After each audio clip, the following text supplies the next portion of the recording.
자, 오늘은 부자 여행님을 모시고 분양권 관련해서 이런저런 얘기를 나눠볼 텐데요. 네, 안녕하세요. 부자 여행입니다. 지금 약국을 운영을 하고 있습니다. 제일 먼저 성과 다 궁금해 하실 것 같아서 부스를 들으면서 매 기수마다 성과가 계속 났거든요. 유일하게 당첨이 안 됐던 게 6기였는데 그때는 이제 일반 매수로 2건을 했습니다. 그래서 세전 11억 정도, 10건 정도 되고. 입문을 했을 때 저는 무주택자였기 때문에 내 집부터 일단 있어야 되겠다라는 생각에 일단은 주택을 선택을 했고, 네네. 그리고 행크에도 보면은 싸게 사는 기술을 많이 알려주잖아요. 그렇죠. 그 방법이 굉장히 많은데 제 개인적인 성향에는 분석적인 성향이기도 하고 자영업자다 보니까 온라인으로 할 수 있는 분양권이 좀 맞았어요. 부모님까지 해서 총 6명이라 가족들이 각자가 실거주도 가능하면서 수도권에 시세 차익도 좀 나는 그거 위주로 저는 먼저 세팅을 했습니다.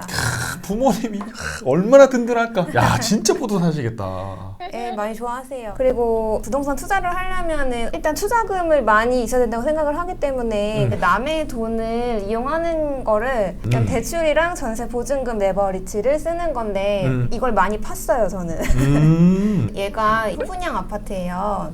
제 막내 동생한테 제가 분양을 받아준 건데 남동생의 상황이 이제 20대 중반이고 미혼이고 20대 중반, 미혼이고 무주택이고 가점도 6점이고 통장도 6점?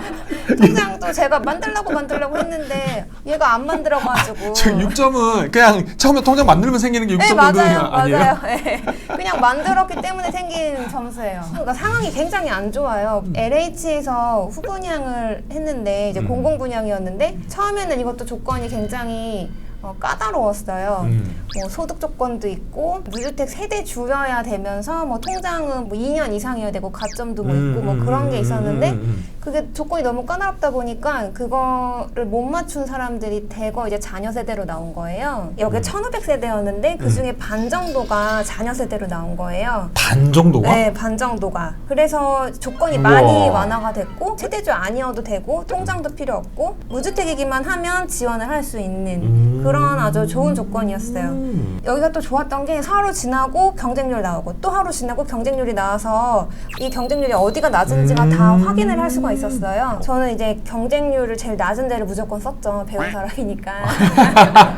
그냥 5호 타입 작은 거여도 되니까 낮은 걸로 할래 해서 거기가 한 3대 1인가 뭐 그 정도였어요. 해서 이제 분양가가 2억 6천이었는데 후분양이니까 계약금이 10%는 아니고 5천만 원이었고 이제 나머지 잔금을 마련을 해야 되는데 나중에는 비과세를 할 거긴 하지만 살아서 지금 당장 살 거는 아니었거든요.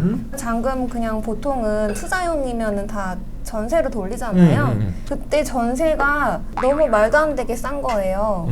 아무리 5호 타입이어도 수도권이고 신축인데 2억대 전세는 너무 싸다. 주변이 5구, 9축이 3억 4천인데 그래서 저는 이건 너무 저평가다. 매물 다 빠질 때까지 기다려야 되겠다 해서 그렇게 생각을 했고 6월에 계약을 하고서 잔금 기한이 8월이었거든요. 그때 시세는 아직도 2억 초반이었기 때문에 잔금을 치고 나서 더 기다려야 되는 상황이었어요. 그랬네요. 네. 선택을 해야 돼요. 전세를 맞추면 내 투자금을 최소화하면서 막을 수 있는 거고 네. 어쨌든 잔금을 치면 풀피를 만들 수 있는 상황이었고 그러니까 풀피로 갈지 안 갈지도 모르는 상황이 그렇지, 됐는데 저는 그렇지. 풀피로 무조건 간다 생각을 한 거죠. 네네. 연체를 할까 아니면 잔금 대출을 받으면서까지 기다려볼까. 보통 잔금 대출은 실거주할 사람이 받지 이렇게까지 해서 전세 높게 빼려고는 잘 안 하거든요. 그렇죠. 그래서 저희는 그냥 잔금 대출을 받았어요. 맘 편하게. 잔금 대출을 받아서 등기를 치고 좀 기다렸어요. 그랬더니 이제 올라오더라고요, 전세가. 저희가 1,500세대였는데 주변에 신축이 없었어요. 전세 물량이 없었기 때문에 저희 거만 소화가 되면 이거는 무조건 올라온다. 아니나 다를까 제가 6월에 봤을 때는 전세 매물이 700개였거든요. 제가 이거를 9월에 맞췄는데 10건도 안 됐어요, 전세 매물이. 금액도 전세 매물이 2억 1천이었는데 이때는 3억 정도까지 올라왔어요. 이야. 근데 저는 그냥 배짱으로 그냥 부동산에 난 3억 3천에 내놓을 거니까 이 이하 나 못한다고 연락 주지 마시라고 근데 그때가 또 좀 운이 좋았던 게 의정부가 KBC 계열에서 보면 되게 빨갰어요. 매매도 빨갰고 전세도 빨갰어요. 그래서 결국에는 풀피를 7천만 원을 오히려 돌려받았는데 내 5천만 원 계약금은 다시 회수하고 그렇지. 7천만 원은 더 추가로 받는 거니까 와. 그 7천만 원으로 또 다른 거 투자하면 되는 거잖아요. 그렇죠. 야. 사실 이것도 레버리지 이용한 거잖아요. 근데 레버리지에 대해서 좀 무서워하시는 분들은 나중에 이거 하락장 오면 어떻게 견디려고 그치. 그러냐. 그래서 투자 원칙에 대해서 좀 정리를 해봤어요. 음. 제일 먼저 그냥 잃지 않는 투자, 그리고 마음이 안전한 투자를 지향을 하고 있습니다.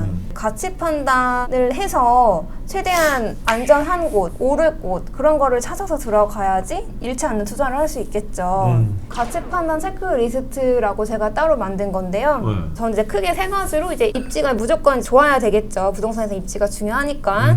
그리고 물건 자체가 어떤지, 이제 아파트랑 닮았는지 이제 그런 거를 판단하는 항목을 쭉 넣어봤고, 야. 그리고 이제 분양가에 있어서도 주변 시세보다 싸야지 거기를 안전마진이 있는 거니까 각자 이렇게 평균을 매길 수 있게 칸을 만들어놨고 그 세 가지 항목의 평균을 또 최종 평균으로 이제 바꿔놨어요. 아. 이런 거를 항목화해 놓고 점수를 매길 수 있게 대충 70점 정도면 여기는 들어가도 된다. 이런 기준점을 좀 잡아놨습니다. 저거 굉장히 돼. 네. 이거는 조금 다른 건데 제 명의로 된 부동산이 좀 많다 보니까 주택수가 몇 개인지 이거 취득했을 때 취득세는 얼마고 양도세는 얼마고 이거를 제가 이렇게 표로 정리를 해봤어요. 본인의 것을? 네, 제 본인의 거를. 것을? 그래서 이렇게 정리를 해봤고 그래서 저는 세금 시뮬레이션을 돌려봐요. 4억 3천에 샀는데 이 정도 올랐으면 이 정도 남겠다. 세금 다 떼고도 이런 거를 시뮬레이션을 돌려봤을 때 중과를 맞아도 들어가는 게 이득이겠다 판단이 돼서 저는 갭투를 했습니다. 그리고 이제 안전한 투자에 있어서 저는 분산도 되게 중요하다고 생각을 해요. 명의도 이제 저희 6명 가족들 분산해서 이제 투자를 하고 취득하는 시기, 그리고 매도하는 시기, 그리고 이제 투자하는 지역도 여러 지역 골고루 좀 사는 편이거든요. 하락장이 왔을 때도 한꺼번에 다 떨어지기보다는 지역별로 좀 차이가 있으니까 좀 그렇죠, 대처를 그렇죠. 할 수가 있겠다 해서 잃지 않는 투자를 지향을 하고 있어요. 네. 훌륭하십니다. 가족들이 도와주지 않아서 되게 힘들어하시는 분들이 많더라고요. 그래서 저는 마인드 세팅에 대한 발표를 제가 주기적으로 가족들 앞에서 했고, 그리고 이제 레버리지 개념이 안 잡혀 있으면은 투자를 같이 하는 데 있어서 벽이 있더라고요. 그래서 레버리지 개념을 인지를 시켜야 되겠다. 그래서 발표를 했었어요. 와. 네. 저는 사실 이제 동생들이 저처럼 적극적으로 하고 이랬으면 좋겠다 했는데 제 욕심이더라고요. 그래서 이제 제가 모든 기획을 다 합니다. 가족들 이제 명의별로 상황별로 포트폴리오를 짜고 정보를 이제 습득을 해서 정리도 하고 각종 뒤처리 잡다한 것도 다 제가 해요. 이야. 약국에 있으면서 이제 다 하는 거예요. 그리고 나중에 이제 수익을 저희는 분배하는 것도 계약서를 써요. 가족끼리? 네. 야. 그냥 대충 말로 반반 나누자 하면은 나중에 분쟁이 될 수도 있는 거잖아요. 아무리 야. 가족이어도. 그래서 제가 이제 생각하는 가장 와. 중요한 거는 명의자랑 자금 투자자, 정보 제공하는 맞습니다. 사람들. 이 셋 중에 하나라도 없으면 맞습니다. 수익이 날 수가 없는 구조기 때문에 맞아요. 이거는 퍼센테이지가 바뀔 수도 있는데 저는 기본적으로 30, 40, 30 이런 식으로 세팅을 해놓고 자금도 동생 돈 반 들어오고 내 돈이 반 들어오면 40을 또 20, 또 20 20 이 쪽에서 나오고. 이런 그렇지, 식으로 그렇지. 해서 수익 분배를 하고 있습니다.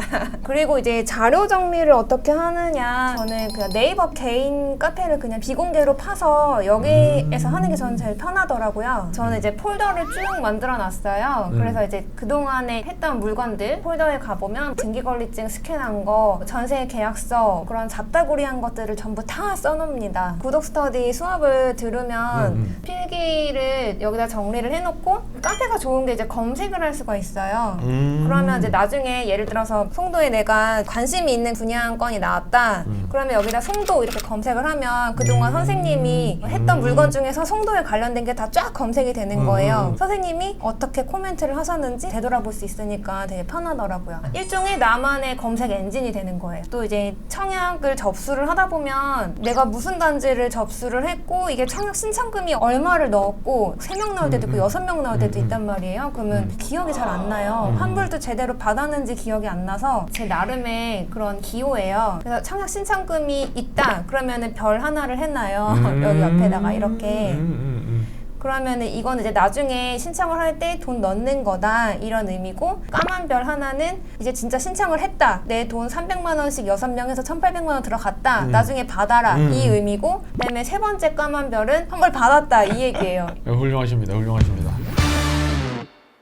투자금은 우리가 분양권 투자를 하면 투자금이 많이 들어간다고 생각을 하지만 조건에 따라서는 계약금만으로도 할 수 있는 게 있고, 아까 사례 보여드렸던 LH 후보장 같은 경우에는 막상 투자를 하고 나니 7천만 원 네. 플러스 피가 되는 네. 마법 같은 일이 발생을 맞아요. 했습니다. 투자 원칙은 체크리스트 아주 꼼꼼하게 자신의 배운 것들을 실수하지 않게 적응을 하면서 점수화시켜서 투자를 한다면 적어도 내가 실수를 해서 투자는 안 할 것 같아요. 마지막으로 우리가 투자하면서 되게 어려운 게 집안에 지지를 넣는 거, 내가 하고 있는 거를 노력하는 모습도 보여주고 가족들에게 프리젠테이션도 하고 또 실제 투자를 할 때 계약서를 꼼꼼히 마련하면서 오히려 그게 부자 여행님이 두려워서가 아니고 그 계약서를 받는 당사자들 입장에서 오히려 더 든든했을 것 같아요. 맞아요. 이렇게까지 네. 준비를 하니 어떻게 안 믿을 수 있겠어? 라고 그런 모습을 보여준 것 같아요. 그리고 마지막으로 카페를 통해서 자료 정리를 하는 모습을 보여주셨는데 훌륭하시네요. 감사합니다. 우리 시청해주시는 분들에게 네. 마지막으로 한 말씀만 해주시죠. 저도 부동산에 대해서 1도 모르는 상태에서 시작을 했기 때문에 충분히 가능하다고, 그리고 자영업자도 직장인들도 다 할 수 있다고 생각을 합니다. 오늘은 부자 여행님을 모시고 즐겁고 유익한 얘기 들어봤고요. 다음 시간에는 더 즐겁고 더 유익한 내용으로 찾아뵐 수 있도록 하겠습니다. 지금까지 고수의 장바구니였습니다. 감사합니다. 감사합니다.